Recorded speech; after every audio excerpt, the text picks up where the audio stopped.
Hello everyone. तो आज हम डिस्कस करने वाले हैं चैप्टर 28। चैप्टर 28 में हम बात करेंगे submission of death sentence for confirmation. मतलब कि अगर सेशन कोर्ट डेथ सेंटेंस सुनाती है किसी एक्यूज्ड पर्सन को, तो उसको कंफर्मेशन के लिए जाना होगा कहाँ पर, हाई कोर्ट में।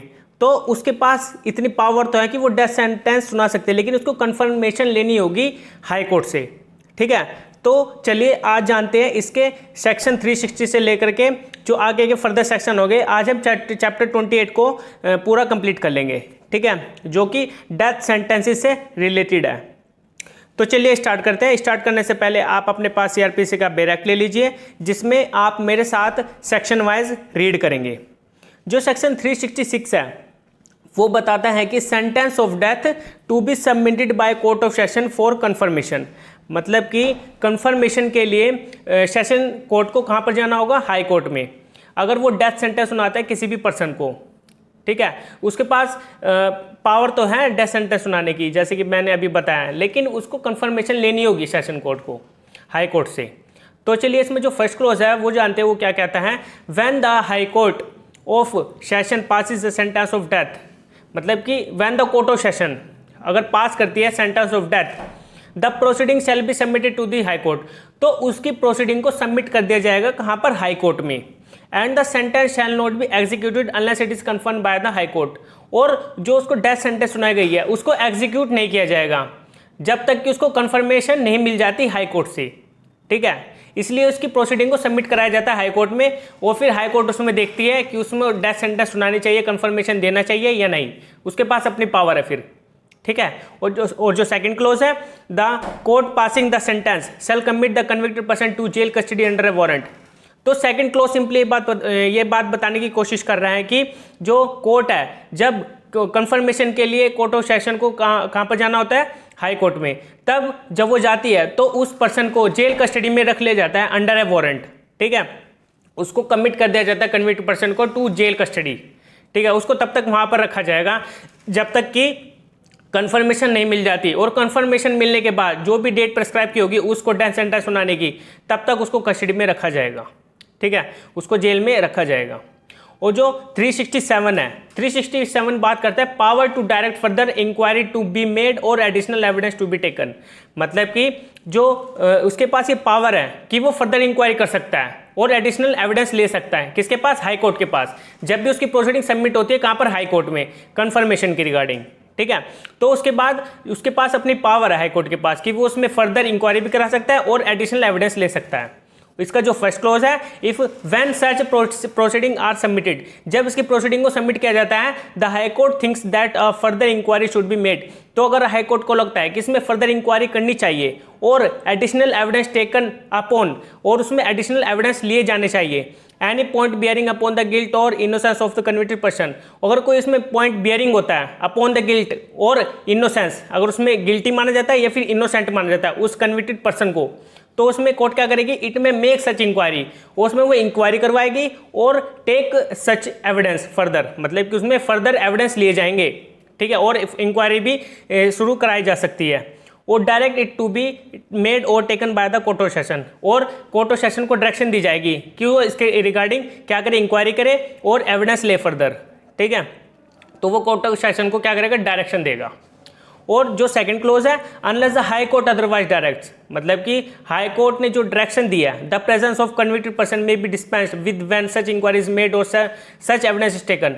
जब हाई कोर्ट क्या करती है, डायरेक्शन देती है कोर्ट ऑफ सेशन को कि वो फर्दर इंक्वायरी करे और फर्दर एविडेंस ले। ठीक है, तो उसमें वो जो कन्विक्टेड पर्सन है उसकी अपीयरेंस को क्या कर दिया जाएगा, डिस्पेंस कर दिया जाएगा। ठीक है, मतलब कि उसकी प्रेजेंसी को डिस्पेंस कर दिया जाएगा, मतलब कि ये कहा जाएगा कि जो इंक्वायरी चलेगी और जो एविडेंस लिए जाएंगे फर्दर, तो उसमें वो जो कन्विक्टेड पर्सन है उसकी प्रेजेंस को डिस्पेंस कर दिया जाएगा, छोड़ दिया जाएगा। ठीक है, मतलब उसकी जरूरी नहीं है कि उसको प्रेजेंट हो जो कन्विक्टेड पर्सन है। ठीक है, तो सेकंड क्लोज ये था। और जो थर्ड क्लोज है, व्हेन द इंक्वायरी और एविडेंस इज नॉट मेड और taken by the high court, the result of such inquiry evidence shall be certified to such court. जब इंक्वायरी और एविडेंस इज नॉट मेड और taken by the high court, the result of such inquiry और divergence shall be certified. तो उसको जो भी उसमें evidence और जो इंक्वायरी है उसके जो कोर्ट करती है, ठीक है, सेशन कोर्ट में जो चल रही है, तो उसमें जो फर्दर इंक्वायरी होती है, जो फर्दर एविडेंस ले जाते हैं, उसको सर्टिफाई करेगा। सर्टिफाई करने के बाद उसको हाई कोर्ट में भेज देगा, ठीक है, सर्टिफाई करके ही भेजेगा। और इसमें जो 367 है, 367 सिंपली यही बात करते हैं कि उसमें जो फर्दर कोर्ट के पास ये पावर है, हाई कोर्ट के पास, कि उसमें फर्दर इंक्वायरी करा सकता है और फर्दर एविडेंस ले सकता है, ठीक है। और जो 368 है, 368 बात करता है power of high court to confirm sentence और एनुअल कन्विक्शन। मतलब कि हाई कोर्ट के पास पावर है उसको कंफर्म करने के लिए सेंटेंस को या फिर एनुअल कन्विक्शन के लिए, ठीक है। In any case submitted under section 366 high court, जब सबमिट की जाती है प्रोसीडिंग अंडर सेक्शन 366 के अकॉर्डिंग हाई कोर्ट के पास। जो सब क्लोज ए है, सब क्लोज ए सिंपली ये बात करता है कि जो सेंटेंस है, जो सेंटेंस दी जा रही है उसमें कंफर्म भी कर सकता है कि उसको सेंटेंस सुनाई जाए, पास कर दी जाए, जो भी डेथ सेंटेंस है, ठीक है, और पास एनी अदर सेंटेंस, या फिर हाई कोर्ट को लगता है कि उसको एनी अदर सेंटेंस दी जाए, कोई दूसरी सेंटेंस दी जाए, तो उस केस में भी हाई कोर्ट उसको दूसरी सेंटेंस दे सकती है, वारंटेड बाय लॉ, जो भी लॉ के अकॉर्डिंग बताया गया है, ठीक है। और जो बी सब क्लोज है, may annul the conviction and convict the accused of any offence of which the court of session might have convicted him और order a new trial on same और एन अमेंडेड चार्ज। तो high court के पास अपनी ये भी power है कि वो जो अक्यूज पर्सन जिसको कन्विक्ट किया गया है of any offence of which the court of session might have convicted, और जो कोर्ट ऑफ सेशन ने उसको कन्विक्ट किया है, ठीक है, और तो उस केस में हाई कोर्ट के पास ये पावर है, ठीक है, जो भी उसने ऑर्डर दिया था, तो उस केस में उसको न्यू ट्रायल चलाया जाए या फिर उसमें कुछ चार्जेस हैं जो उसके ऊपर लगाए गए थे उसको अमेंड कराया जाए, ठीक है। तो ये सब क्लोज में सिंपली बात थी कि उसको एनी अदर सेंटेंस भी सुनाई जा सकती है, ठीक है, या फिर जो कोर्ट ऑफ सेशन ने पास की थी उसको भी पास करा सकते हैं, उसको भी कंफर्म कर सकती है।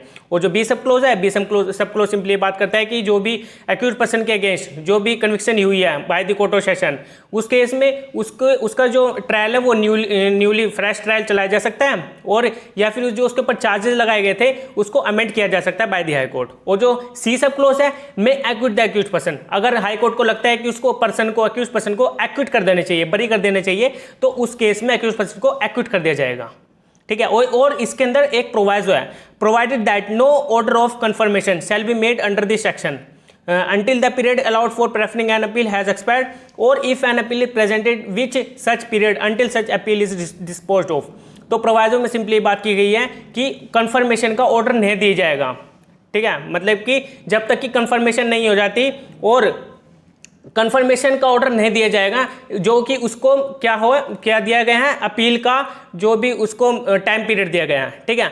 तो उसी टाइम पीरियड के अंदर अगर वो अपील कर देता है तो ठीक है, अगर वो नहीं करता है तो जब तक वो टाइम पीरियड खत्म नहीं हो जाता जब तक कि उसके कंफर्मेशन का ऑर्डर नहीं दिया जाएगा, ठीक है।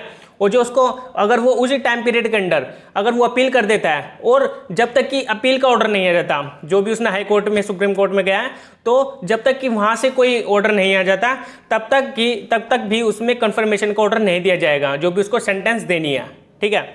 तो ये 368 था जो कि हाई कोर्ट की पावर के बारे में बताता है कि वो कंफर्म कर सकता है सेंटेंस को या फिर एनुअल कन्विक्शन दे सकता है, ठीक है। और जो 369 है, कंफर्मेशन और new sentence to be send by two जजेस, जो कंफर्मेशन दी जाती है बाय द हाई कोर्ट, तो उसमें कौन हो गए, उसमें 2 जजेस हो गए, मिनिमम 2 जजेस, ठीक है। तो उसमें सेंटेंस देंगे और उसके ऊपर साइन करेंगे। In every case so submitted, the confirmation of sentence or new sentence or order passed by the High Court shall, when such court consists of 2 or more judges, be made passed and signed by at least 2 of them। जैसे कि मैंने आपको बताया उसमें at least 2 जजेस होंगे, ठीक है, 2 जजेस से ज़्यादा भी हो सकते हैं, और वो कहाँ पर होंगे, हाई कोर्ट में, ठीक है। जो और फिर उसको वो न्यू सेंटेंस भी दे सकते हैं और जो कंफर्मेशन थी वो कंफर्मेशन भी कर सकते हैं, जो भी कोर्ट ऑफ सेशन ने के जो भी डेथ सेंटेंस सुनाई थी उसके रिगार्डिंग।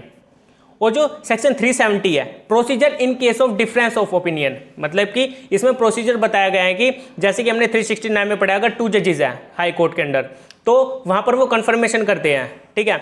तो कन्फर्मेशन में अगर वो इक्वली पाए जाते हैं कि उनका कन्फर्मेशन इक्वल है, ठीक है, एक जज ने बोल दी हाँ ठीक है उसको सजा मिलनी चाहिए, दूसरे जज ने बोल दिया नहीं उसको नहीं मिलनी चाहिए, तो उस केस में उनके ओपिनियन डिफरेंट होंगे।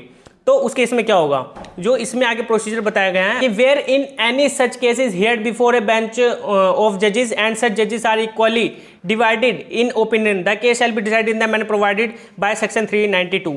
तो उसका प्रोसीजर 392 के सेक्शन के अकॉर्डिंग चलेगा। मतलब कि 392 सेक्शन सिंपली ये बात करता है कि अगर डिफरेंट ओपिनियन होती है 2 जजेस की, तो उस केस में वो 3rd जज के पास जाएगा, ठीक है। उसकी ओपिनियन ली जाएगी, जो भी उसकी ओपिनियन होगी फिर उसके ओपिनियन को माना जाएगा, जो भी वो कहता है उसको सेंटेंस मिलना चाहिए या नहीं मिलना चाहिए। तो 392 के अंडर उसका प्रोसीजर बताया गया है, वो हम आगे की वीडियोज में 392 पढ़ेंगे, ठीक है। और जो 371 है, procedure in cases submitted to high court for confirmation, मतलब कि इसमें प्रोसीजर बताया गया है कि हाई कोर्ट के पास सबमिट कराई जाएगी कंफर्मेशन के लिए, उसका प्रोसीजर है इसमें, ठीक है। In cases submitted by the court of session to high court for confirmation of death of sentence, मतलब कि अगर किसी केस में court of session high court के पास कंफर्मेशन के लिए जाता है, वो अगर वो डेथ सेंटेंस सुनाते हैं किसी अक्यूज्ड पर्सन को, और फिर the proper officer of the high court, जो प्रॉपर ऑफिसर है हाई कोर्ट का, ठीक है, वो विदाउट एनी डिले क्या करेगा, after the order of confirmation और other order has been made by the high court send a copy of the order under the seal of the high court and attached with his official signature to the court of session. तो फिर जो official वो कौन है वहां पर, officer है, proper officer है हाई कोर्ट में, ठीक है। तो वो विदाउट एनी डिले वो जो कंफर्मेशन होगी हाई कोर्ट की, अगर वो दे देता है, ठीक है, कंफर्मेशन का ऑर्डर दे देता है, ड्यूली सर्व हो जाता है, और फिर उसकी जो कॉपी ऑर्डर की, वो कॉपी ऑर्डर की क्या करेगा, हाई कोर्ट अटैच करेगा विद हिज ऑफिशियल सिग्नेचर, उसके ऊपर सिग्नेचर होगा ऑफिशियली, ठीक है, जो भी वहाँ का प्रिजाइडिंग ऑफिसर होगा, और फिर उसको कोर्ट ऑफ सेशन के पास भेज दिया जाएगा, ठीक है, जो भी कंफर्मेशन का ऑर्डर होगा। तो इसका प्रोसीजर है, अगर कंफर्मेशन के रिगार्डिंग है, तो अगर वो सबमिट कराए जाते हैं before the high court confirmation के रिगार्डिंग, तो उसकी जो कंफर्मेशन होगी, उसका जो ऑर्डर होगा, वो उसकी कॉपी को सेंड कर दिया जाएगा कोर्ट ऑफ सेशन के पास विद अटैच्ड और ऑफिशियल सिग्नेचर होंगे उस पर, ठीक है।